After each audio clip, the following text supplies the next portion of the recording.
ভাই পিএসএল থেকে এত প্লেয়ার কিভাবে মানে উইথড্রল করতেছে, মানে কি কারণ? যে পিএসএল রে নাকি আইপিএল থেকে সবচেয়ে বেশি বিগেস্ট লিগ কয়, আইপিএল এর সঙ্গে কম্পেয়ার করে আইপিএল এর মধ্যে নাকি কোনো ট্যালেন্ট নাই, কোনো কিচ্ছু নাই।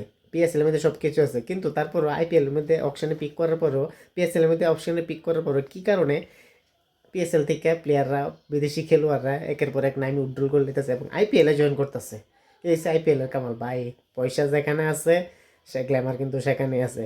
আইডি কিন্তু আবার প্রমাণ করছে। শ্রীলঙ্কার ক্রিকেটার থেকে ধরে, অস্ট্রেলিয়ার ক্রিকেটার থেকে ধরে, সাউথ আফ্রিকার ক্রিকেটার থেকে ধরে, এমন কোনো ক্রিকেটার বাদ নেই, ওয়েস্ট ইন্ডিজের থেকে ধরে প্রত্যেকটা কিন্তু প্লেয়ার পিএসএল থেকে লাস্ট মুভমেন্টে নাম উইথড্রল করে আইপিএলে যুক্ত হইতেছে। এই আইপিএল এর কামাল।